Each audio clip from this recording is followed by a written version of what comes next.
And this is now our last Temple Theology, Chapter 4, Wisdom, and John Goldsmith. Please guide us. Thank you. Thank you very much, Dory. I thought last session was so much better because we were all talking so much more. So I'm going to try to keep my input down to headlines rather than trying to, fill in all the silly details. The first thing that this chapter really said to me, how nice it was to have the feminine presence being taken seriously, because I think both Judaism and Christianity on the whole have been terribly patriarchal, and it's lovely to have a feminine presence actually at the top as well as sort of popping in at the bottom. And so here we have the Lady of the Temple.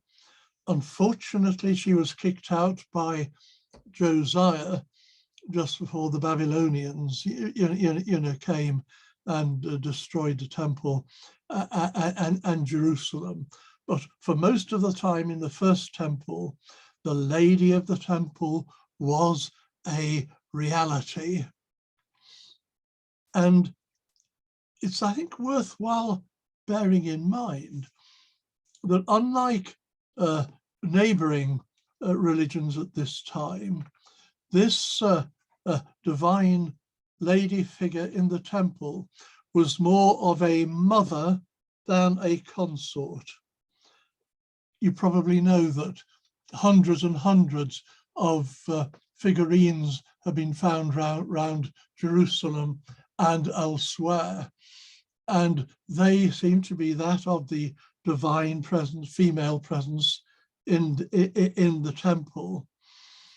But if you compare them to the female figures in neighboring religions, on the whole, the neighboring religions had the female figure as the consort, as the wife, as the one who was waiting to be impregnated.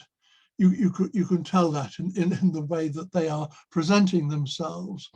Whereas the ones we find in Jerusalem, yes, they're naked, but the two things that are emphasized are the breasts for nurturing and the very bright eyes for seeing, and not only seeing, but seeing with wisdom and insight. And this seems to be something that I think we can really take very much to heart today. Yes, we have got a feminine figure who is concerned with nurturing and protecting, because she was seen as the protector of Zion, but also as the one who could see clearly what was going on, understand what was going on, and impart this wisdom and this insight, to others.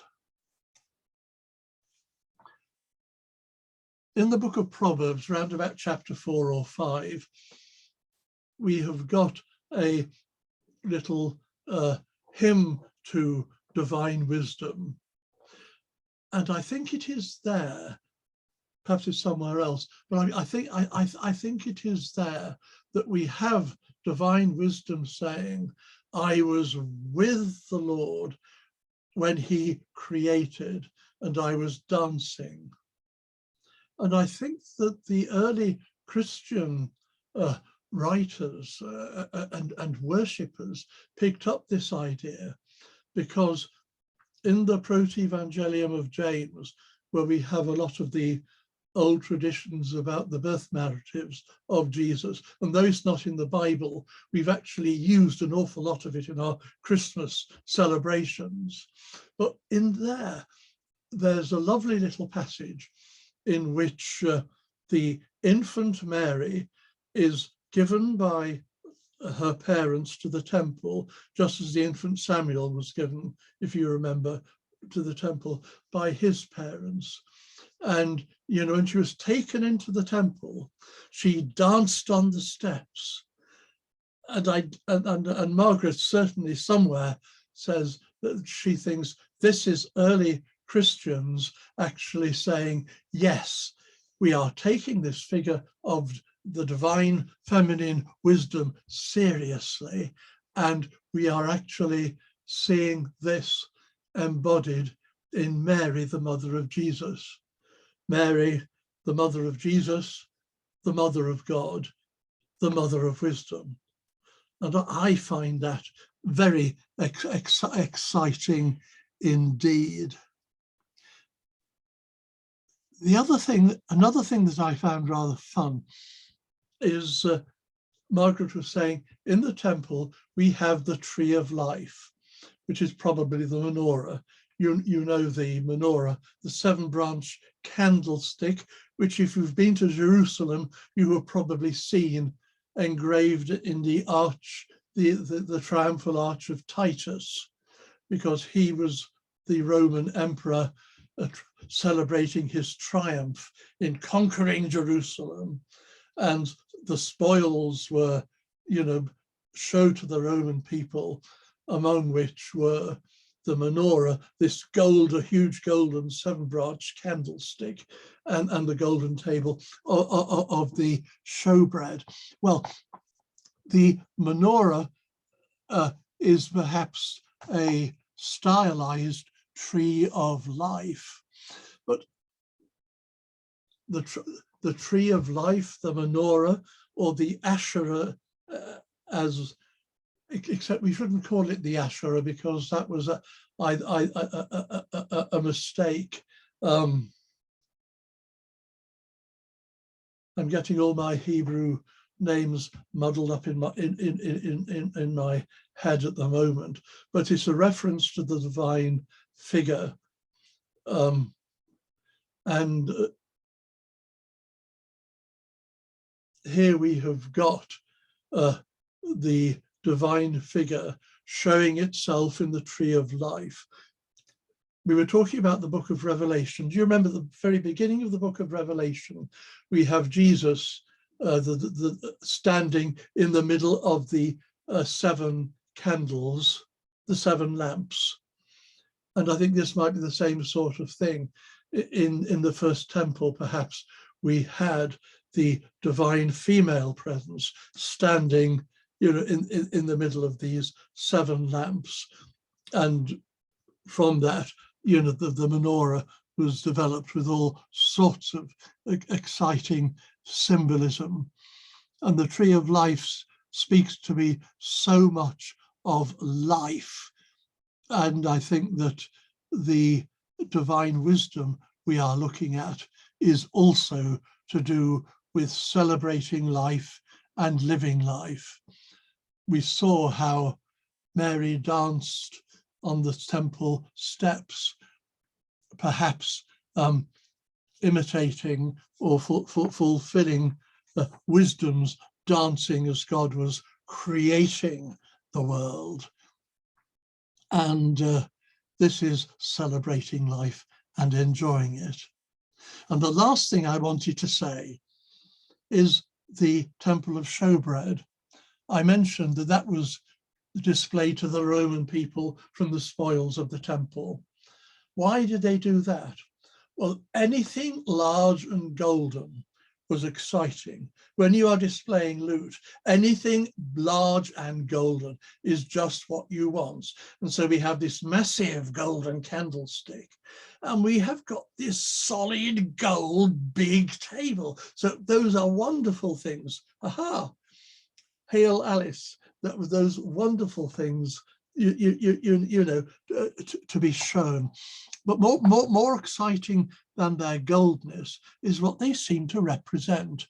Because if you look at that section of Jeremiah, which we were looking at the other day, and if we look at the instructions in Leviticus, as to how the table of the showbread needs to be set out, we learn that there the showbread was for bread, wine to be poured in libation as well as to be drunk, and incense.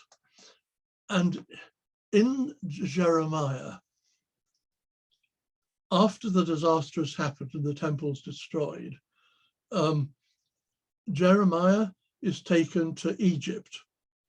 And there, some of the people turn on him and said, look, you are saying that we are being punished because we did things wrong.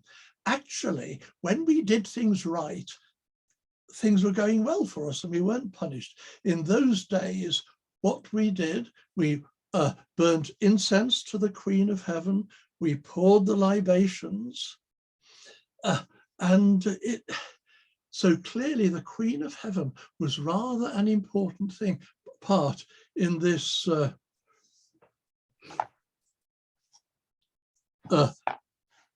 liturgy involving the showbread. And later on, a crusty old Christian bishop, a few hundred years later, said, I've heard that there are these strange women somewhere in the desert, and what they do is that they have a chair or a stool, and they put a cloth on it, and they enthrone a specially baked loaf, reminding them of the Queen of Heaven. And so the showbread was clearly some way in which reverence was given to this divine figure, but also the showbread was consumed, because you can't keep bread around late. It had to be renewed every week, and it was consumed. And when you consume a holy thing like that, a most holy thing like that, you become holy yourself. And so they saw this as embodying, just as wisdom gives us life and understanding, so this is what is being celebrated here in the rite of the showbread. Dear, what's happened to I'm going all funny, aren't I? Quite psychedelic. You must have taken a big dose of showbread. I think so. Just trying to remember what I was drinking. Oh, yeah, yes. Well, can you hear me all right? Yes, but what should we do anything about this? What do you think, Dory? What do you think, honey? What's going on? John, do you want to try leaving the meeting and coming back? See if it clears up the signal? Righto, goodbye. Just quickly coming back, yeah. Very strange. Thank you very much, Zoom.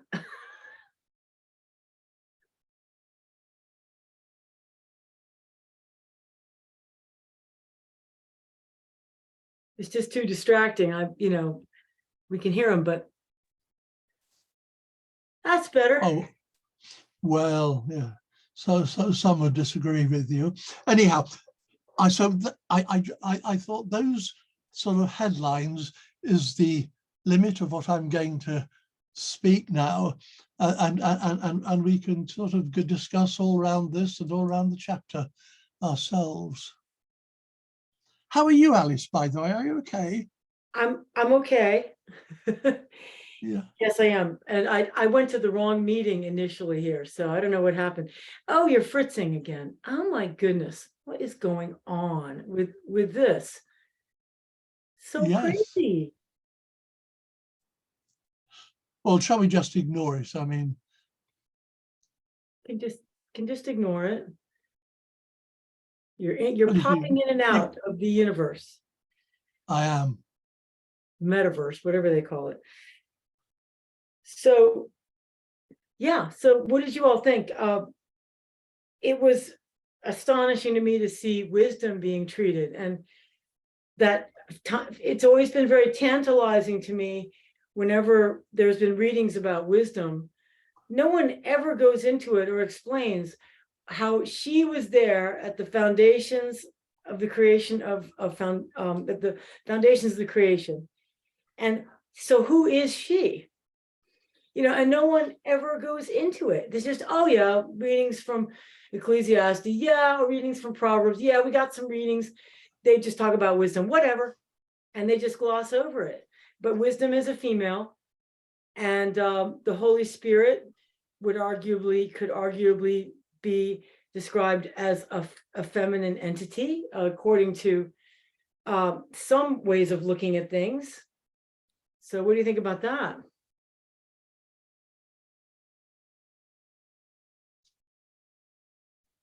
You're muted, Dory. I think John was going to start, and after he just highlighted, I think he's going to go on. Oh, good. Right, good, John? good. Okay. No, I've stopped. No, he said. Oh, no. He's open. I thought you were. Yes. Okay. All right, Dory, are you- yes, no, here is the one stumbling block. Whenever I heard that term Asherah, because you know, in Kings, where they put together anything associated with the worship of Baal and Asherah, they're removed from the temple and destroyed. So to put worship of Baal and Asherah together, it you know, that was a stumbling block to me, because those two terms, and I guess I just heard them as a young person, were we don't want anything to do with them, because it's pagan, it's pagan worship, and it's against that. So can someone help untie those for me if they need to be untied? I can perhaps help a little. Baal actually is a simple word that means Lord. And certainly neighboring religions use that, for their Yahweh, as it were, their specific God. But it was an ordinary word for Lord. And clearly it was in use in the temple from time to time. Hosea, who is quite an early prophet, he puts on them, God speaks to him and said, and I will be your Baal, I will be your Baal, your Lord. And so it isn't necessarily by itself a particularly pagan term. Asherah is a deliberate distortion. You see, Josiah's reform was basically getting rid of the old Hebrew religion and replacing it with a different version of it. But they didn't like to say that. So they said, we are getting rid of pagan incursions. And this causes a problem. And Asherah is a bit of a naughty bit of mistranslation, trying to make it sound a bit like Astarte, or a definitely pagan goddess. But the divine figure did have a name, and I'm really kicking myself because I was saying, oh, my brain is so much better now. Oh, yes. It's not working properly. And what was the name of this divine name? If I could only... Well, I know that she said in here, Asher is the word happy in Hebrew. It is very close to it, yes. In the Psalm 1, happy is the man who does this, that, and the other. That's Asherah, yes.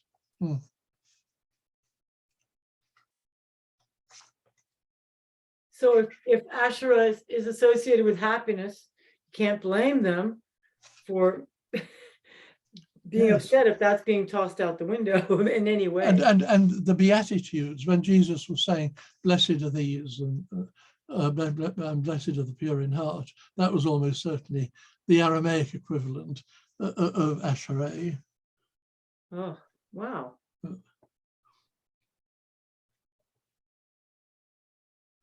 Oh, what is this? Here we are, Ashratar. Now, Ashratar, they have found in the desert in between the South Judah and Egypt, an old pilgrim resting place. And there's some great big storage jars dating from the time of the prophet Elijah, so pretty ancient. And there's a couple of inscriptions on them. And one thing's, may Yahweh from Teman bless you with his Ashratar, with Ashratar. In other words, Yahweh does have a companion, and her name is Ashratar. And since this is scratched on a pot, you know, very much pre-Christian, that is really, really exciting. So is that like saying, may Yahweh bless you with the Holy Spirit? Well, I presume so. What it sounds like. May our male and female divine figures bless you. But I also think it's quite important for us to remember that I think Margaret is right when she says, whereas most of the female divine figures are primarily consorts, the Hebrew one is primarily a mother. The figurines that were found in Jerusalem, you know, very prominent breasts for nurturing and very prominent eyes to see with. And I think this is how we should think most of about Ashratar. And these figurines were figurines of Ashratar, which did have a place in the temple worship. And presumably, we saw the showbread being enthroned. We heard about the showbread being enthroned and reverenced. I wonder if a figure of Ashratar was, you know, there too, because it was certainly her bread. I'm just trying to tie this together with other things that I've gathered, such as there's the archetype of the divine archetype of mother, maiden, crone, maiden, mother, crone, in that order. Maiden, mother, crone. You ever heard of that? Yes. The triune feminine deity. I mean, it's the divine essence in the three forms of maidenhood, motherhood, and crone, which is the wisdom of age. And so could that track onto this whole thing with the divine feminine being represented by the consort and by the mother and by the figure of wisdom? All three. It's really all three. It sounds rather fun, to like separate them out. Yes, yes. In that sense, consort and mother and crone would all be one. Yes, because, you know, she was the consort, even if that wasn't primarily. But one of the interesting things in the Book of Kings, you have these interesting traditions, and there was some sort of revolution going on, and obviously it was a revolution against the ruling king. But the crucial person that was challenging him was actually his mother. The Queen Mother was a very, very important person politically in these ancient Hebrew kingdoms. And it seems as though she had much more power and authority than his favorite concubine. Normally we think king and queen at the top, and then queen mothers are just, you know, senior royals on the periphery. But I think, you know, the mother of the king was clearly a very, very crucial person indeed probably the second in command. And so when we have this figure of divine wisdom, this is someone who is right at the heart of things, right at the heart of divine reality. The woman crowned with the sun and the stars, right? Yeah. In Revelation, Yes. it represents this divine queenhood, Oh, I think so, yes. queenly essence. Yeah. And Mary has always been, the mother figure, hasn't she? Yeah. In Christianity has tended to very much take the old wisdom traditions and say, yes, Mary is where we find these embodied. It definitely sounds like it's embodied. It sounds like with those little statue and figurines they found of the goddess with the they found all those little figurines that were either destroyed or just discarded, and they obviously were trying to rid of what they thought of as a cult at that point. They thought of it as a cult, and indeed in Christianity, a lot of Christians look at Mary worship as cultish. They do. It's still that way, And Yes. in our church, I noticed that there's very little emphasis on Mary, whereas Catholics revere Mary a lot more. There's a lot more reverence around Mary as a figure.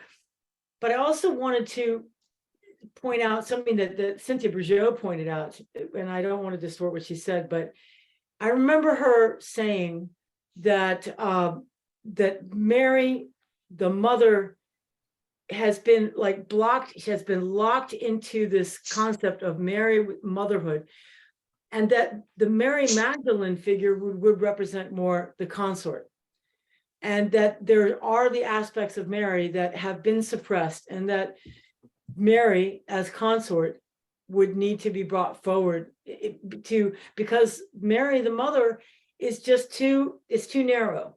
It's just too narrow. It needs to be opened up. And her book on Mary Magdalene was trying to do that. Right? So just to throw that in the pot. Yes. And I don't know if you heard what I was saying. You might not have arrived then. I tuned late. But I was saying how in the infancy Gospel of James, we have the little infant maiden Mary as she was being presented in the temple, dancing on the temple steps. And we were suggesting that this is taking up the theme of Proverbs, dancing before God at creation, divine wisdom dancing before God at creation. And there you would have the maiden, the little girl, dancing on the temple steps for divine wisdom. Then you talk about Mary Magdalene, who may or may not have been the girlfriend of Jesus as the consort, and then the more traditional Mary, the mother. And Mary Magdalene also may have been a temple priestess. It's very much discussed in Cynthia's book that she may have been a temple priestess, and that she was actually really advanced in the arts of healing, and may have taught Jesus healing arts. Just interesting stuff. Just throwing it in there because Absolutely. I think it's a lot more complicated than it seems. Oh, it is. Yes, And you can I say think that again.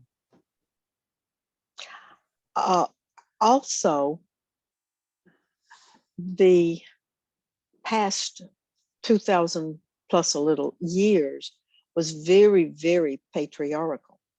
And Constantine was very masculine oriented, as were the priests who decided what books were going to go into the Bible and what the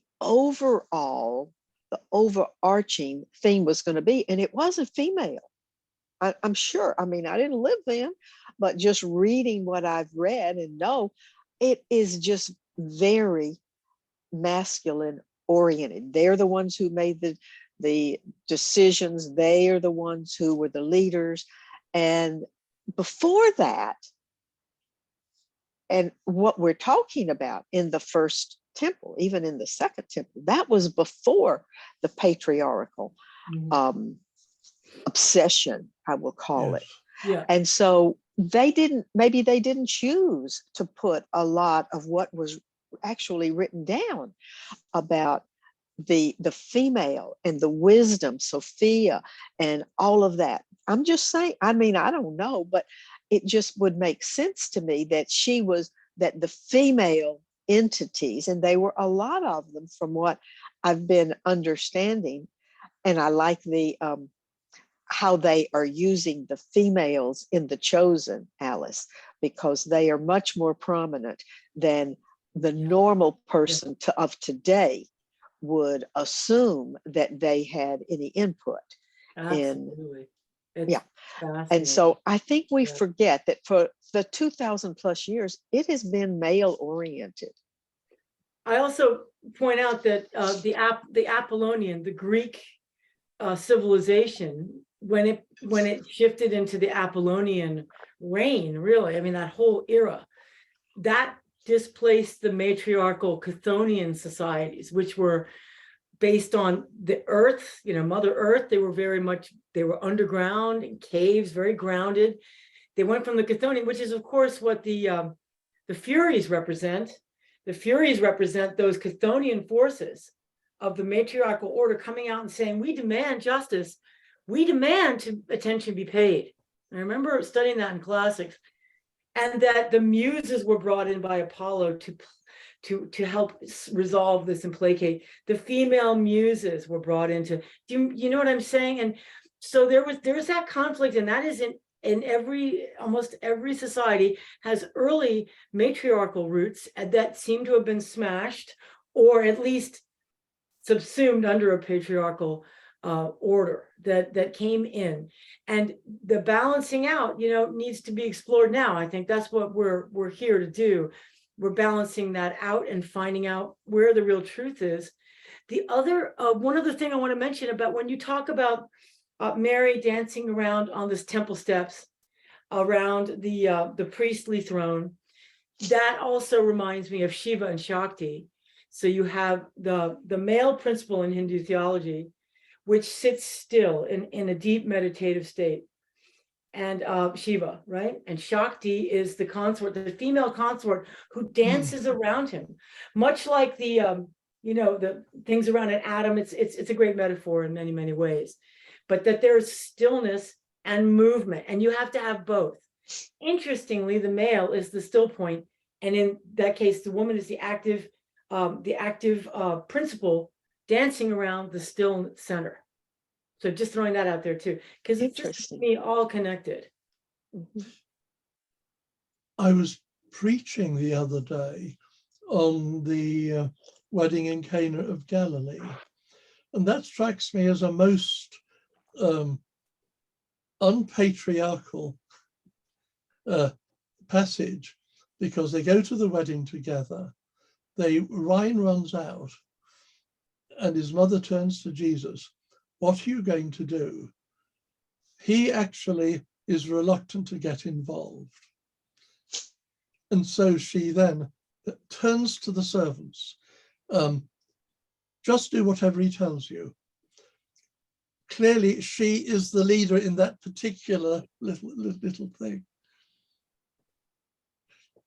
I mean, Jesus needed prodding, and he got it. And no doubt that there's deep symbolism around the fact that it was at a wedding, the sacrament of a wedding, the combining of the male and female genders, and the dynamic that creates, what that creates. And we'll get into that if we do the Kybalion, of course, because the masculine and feminine, they're universal principles of metaphysics. They're absolutely enmeshed, and you can't separate them. So whenever our cultures have tried to separate them through patriarchal means or super matriarchal So whatever is reigning has to be balanced. And this is, I think, this bi-gender balancing is what I think we're struggling with as humanity, and always have. Always have.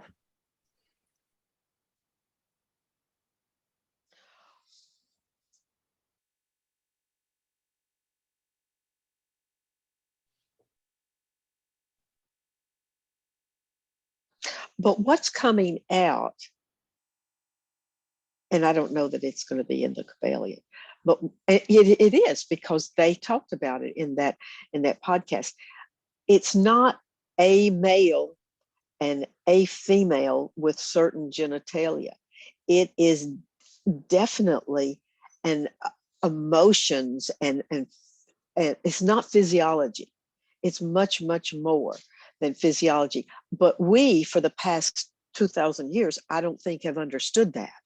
But I think the research now is becoming so very out there. So that if you are reading most anything, that you can begin to understand that the male can have just as many female qualities as he has male, and vice versa. And I personally think that is wonderful, that little small toddlers can be, that older people, whether it's siblings or parents, can begin to understand that they don't have to have a doll, and they don't have to have a gun or an airplane or a truck. And so I think it's coming. I don't think it's ever been as in the forefront as it is today. And I love that. Yeah. With all the distortions that come with that, and all the Yeah. horrors that come with that. Again, people working on a literal level rather than dealing properly with energies. And that word is all too often used. Energies is a very loosely used word, and sounds vaguely new agey, but there are feminine and masculine energies. And I think this is what a lot of it's about, and it's an alchemical movement. I was noticing, I was reading the Book of Thoth, the Emerald Tablets, and they refer to the people of Chem, and the people of Chem, Khem, refer to the people of alchemy. And so alchemy was at the center of their understanding of everything, wisdom, everything. And I think maybe we've lost that. I think that's part of what we've lost. Like I said, we've lost that skeletal substrate of the metaphysics of understanding the basic principles, the principles of gender, the principles of polarization, the principles of recurrence, of cause and effect. These are the principles in the Kabbalion, the 7 principles, whatever. That podcast was very good in reviewing that. Aubrey, was it Aubrey that you? Yeah, I listened to a good part of that, and they point that out, that's it's getting back to these 7 principles that is going to really help us on every level. It's going to help everybody from scientists to theologians and everyone in between, everybody. If we can just embrace that understanding, which we have rejected. And we're not quite coming back to it just through scientism, and we're not, because it has to be a very reasoned, the understanding that the universe is mental as the first principle, the universe is mind as the first principle. Just that one, think how hard that is for people to grasp. Just start there. I mean, it's really hard for people to grasp. And so we have, the icons of the feminine and masculine deities. We have to have them. They're like training wheels. We have to have them. They have to be balanced. I'm sorry, John. Would you like to talk anything about the Tree of Life as part of this chapter? I was kind of interested in that. I didn't quite finish it either.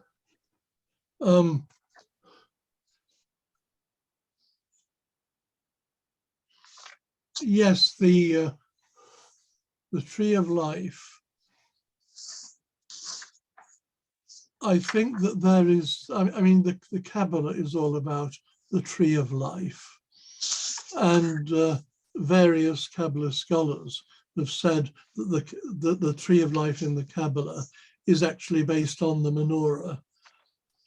And just as you have the different branches around a central stem, so that's what the menorah is all about. And there are 7 branches, which is, of course, a mystical number, so many ways. The 7 branches. Yes, although in the Kabbalah it's 10, isn't it? You have got the middle one, and then so it is a little bit mind bending. Doesn't map completely, but there's ways to map it, of course. But the tree of life used to be very important. I wonder if, Alice, if you've come across this ancient hymn, which we sing in translation, and a version and quotation from 2 of its lines.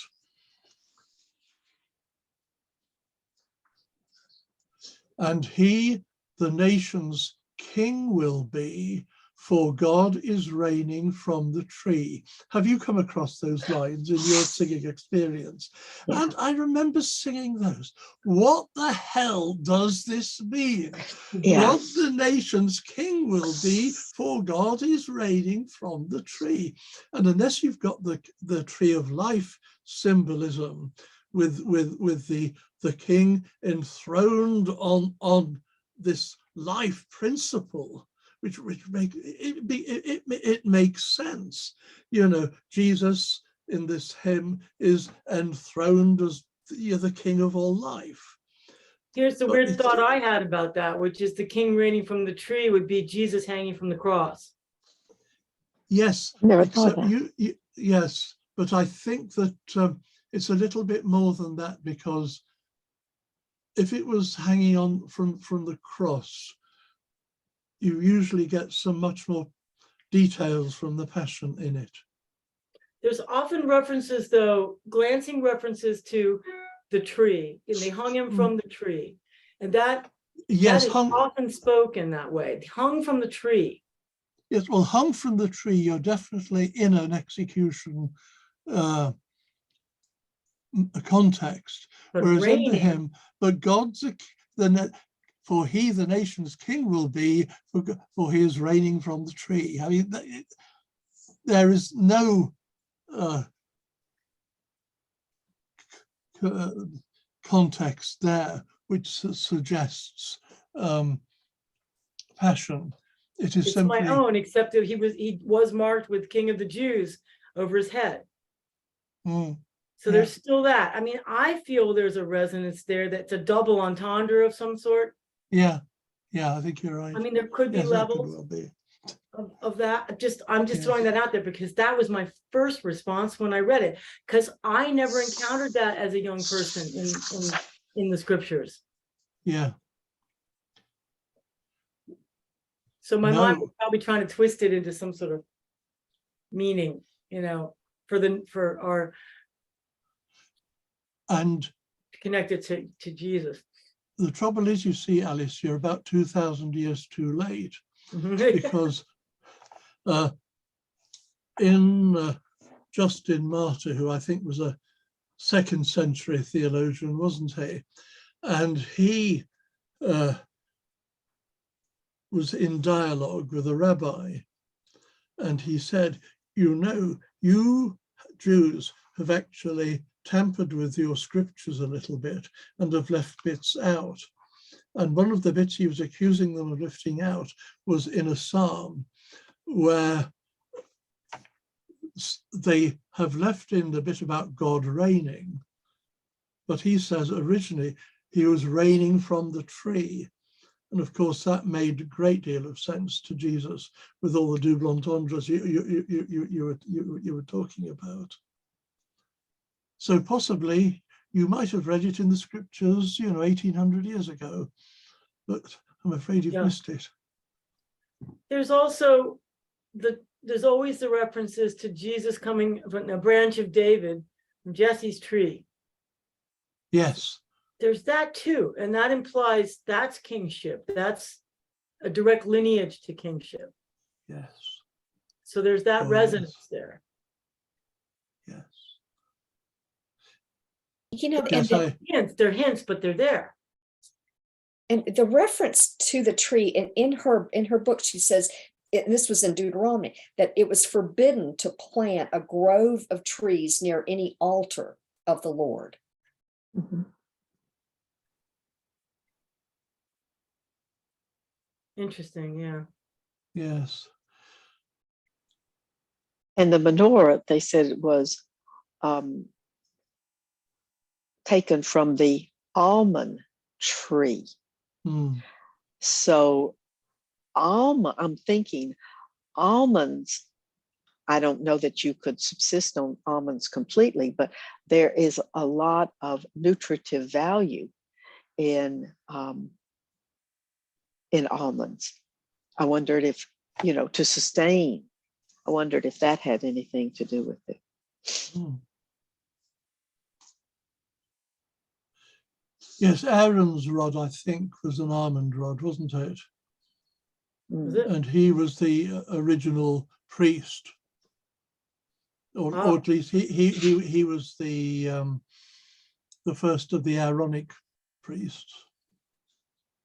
So they tied that in with the wood that the menorah is made out of.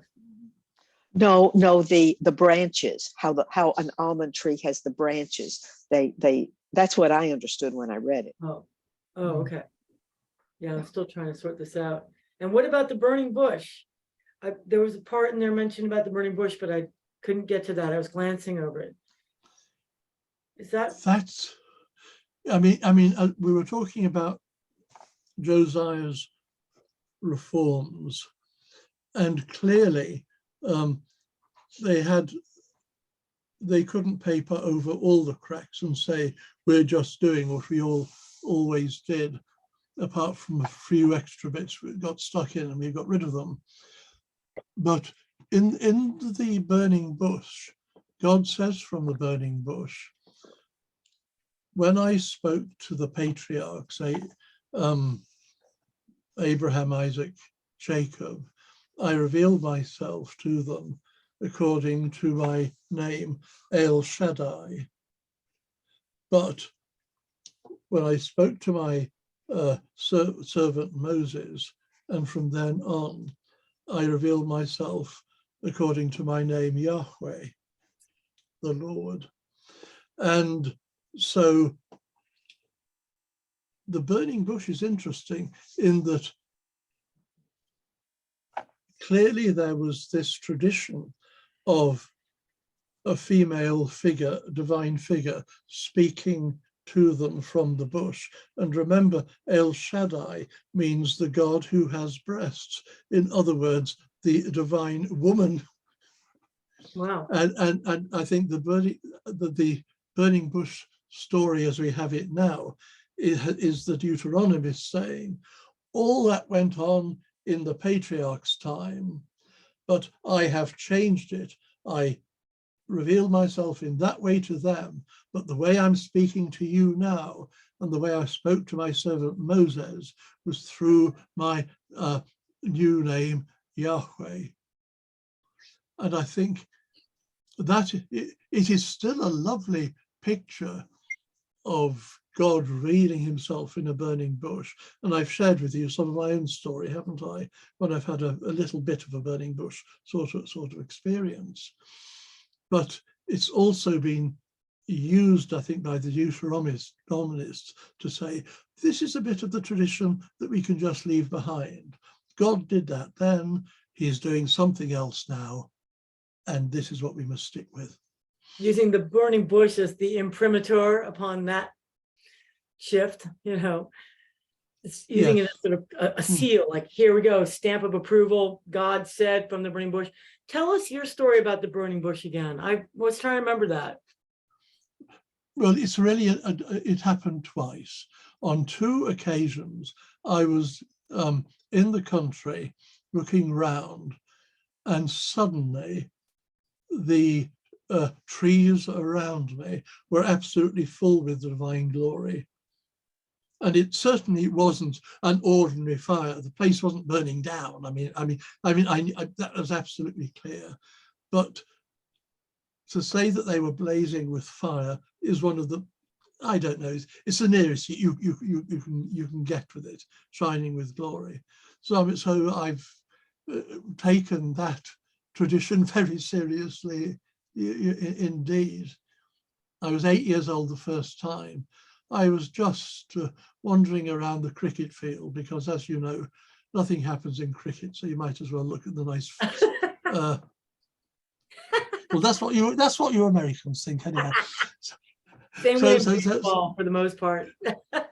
So you might as well look at the view, and there was this lovely wood, blazing with glory. Oh, gosh, and the second time was when I was much older, and I told God, look, you're not really making yourself very clear to me these days, and about being a priest, that makes life difficult. So I'll give you 6 months to do something about it. And it took him 6 weeks. I heard a voice saying, go for a walk. So I went for a walk. In this wonderful woods I was walking through, voice again, say out loud, there's no God. I immediately panic. I've never said there is no God. I've just thought that perhaps you're not being as clear as you might be. Never mind about all that, the voice said. Just say out loud, there is no God. In other words, just take seriously that you were actually having serious doubts and weren't quite as laid back as you're pretending. Anyhow, I looked round to make sure nobody was watching, because you don't want parishioners say, do you know what I heard the vicar say? Of course. Anyhow, so making quite sure that I was alone with the deity, I said, in the teeth of what felt like a hurricane, it wasn't obviously, but it felt like it, in the teeth of a fantastic energy against it, that there is no God. And precisely at that moment, the sun came out, the birds started singing, and this life was blazing around me in the woods again. And since then, I haven't really had a problem with God, whether God's there or not. So when you walk, that's you my mean sort a of hurricane gale force wind came up and clouds and all that? no, just an enormous pressure pushing against me and say, no, you don't want to go there. No, you don't want to go there. No, you don't want to go there. Oh my God. And it really was like walking into the wind. What age were you about the second time? Oh golly. I would think 40-ish. Mm-hmm. And have you since come to terms with that may have been a very important turning point for you spiritually at that point? I think both are incredibly important turning points. Yeah. Yes. Yeah. Has anybody else had that experience? Go ahead, John, because I want to hear that. Sorry? Nothing. Go ahead. I was interrupting you. No, I think I was just gibbering.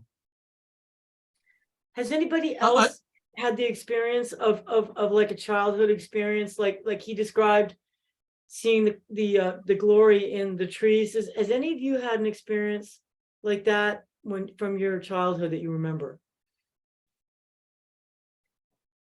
I'm just curious.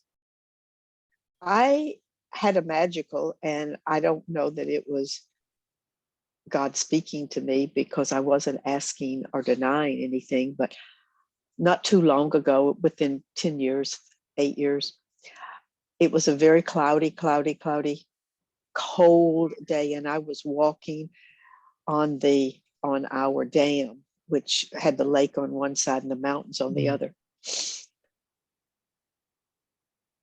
And it was gray and it was cold and clammy. And all of a sudden, everything was sparkling in different colors. It was like a million sparklers. It was red and green and purple and orange, and they were just right everywhere in front of me. I couldn't walk. It didn't last very long, but that was my one magical moment.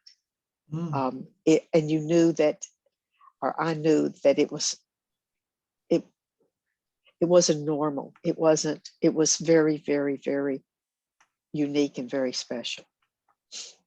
It didn't answer, I didn't ask a question, it didn't answer a question, but it was just like saying, I am here. I am.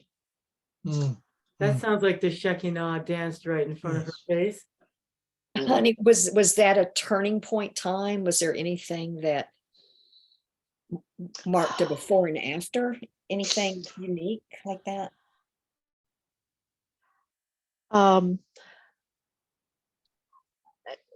Not that I remember. I wasn't, like I said, I wasn't asking a question. I wasn't looking for an answer that I was aware of. But when I saw it, it was kind of like, oh, that's the answer. But I didn't know I was asking the question. It may have been like John's experience where it was, he thought it was not significant really. And he was just sort of going to brush it off like, not really. You don't have to answer this really, but I'd like it if you answer it. And maybe you had that kind of a deep level question going on too, or something that was just needed to be answered. Oh, yes. I think the first of my experiences on the cricket field, that was a really hefty turning point because it made sense of religion. I think unless we are a bit aware of God touching us or touching our life and the world around us, what the hell is the point of it? I agree, John. That's similar to my experience. I mean, I had a similar experience when I was 7. I was walking. I used to have to walk about a mile back and forth from school. Back in those days, you were a little kid of 7 was allowed to walk. Even in the city of Washington, I was allowed to walk a full mile up and down to school. And those walks, I remember that was when I would really just be in touch with the rhythms of things around me. And I just had literally what you would have to call sort of an epiphany at age 7, where I just suddenly, I stopped and I just became aware of something surrounding me completely, a divine presence, but I isolated it. Somehow I looked up at the sky when I felt this, which is, I think, an instinct. It was everywhere, but it was an instinct to look at the sky. And I remember thinking, I don't remember thinking much, but I just remember feeling, oh, those must be angels. That must be angels. That's all I had, like as a 7-year-old, that must be angels. But it's like you said, it was a touch of the divine. And I think after that, it probably did set me on a course in my life. Yes. Because it was a profound experience. I've never forgotten that. It was incredibly important experience. And whenever I think back on it, I go, oh yeah, there was no way I could ever really get too far away from that experience after that. Yes. The second one, I think, was when I actually came to terms with the fact that I did have doubts. And there's a limit to the amount of time you can suppress them. And there's nothing that you can do about it, but there is something that God can do about it.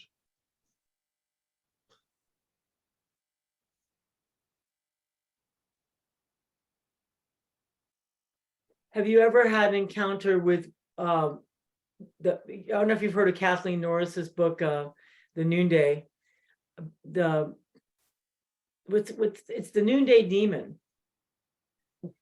the noonday demon, which is it's the demon which comes in and attacks you with doubt, depression, inertia, and feeling like you just cannot really go forward.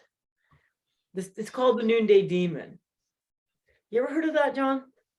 I haven't heard of it. I mean, certainly I've had that sort of experience. I'm not sure that is. I think that is psychological rather than spiritual. I think I get these tremendous attacks of inertia, and I think that is my ego saying, John, we've just got you nicely trained, doing the same old things in the same old way, and you are letting these things take you up the garden path. And so I'm going to suggest you go to sleep because that's much safer. That's interesting. Yeah, but the context, that is exactly right. And the context of this, I believe, if I'm remembering Kathleen Norris's explanation, this came from the monastic tradition, because it was monks who would be most susceptible to the noonday demon, because of course they projected it and they gave it a name. But it is a psychological, it's a psychological test. It's a psychological pass that you are going to encounter, especially if you've committed your life to the way. And here you are on the way. But then what's going to come and knock you off?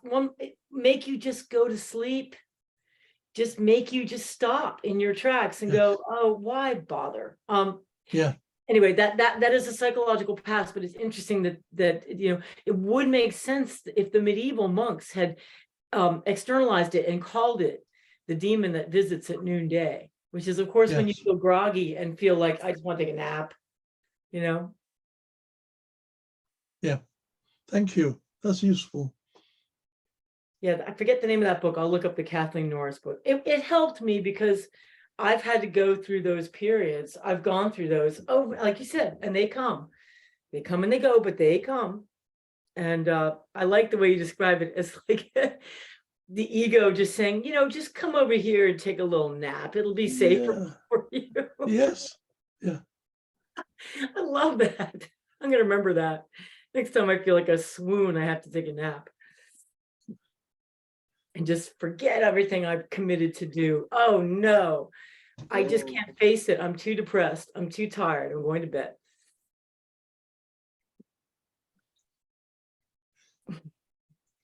Well, you've had such wisdom as I have about temple theology. And so I can relax now. Yeah. That was terrific, John. Maybe we should wrap this up now and I'll go ahead and stop the recording now. There you go.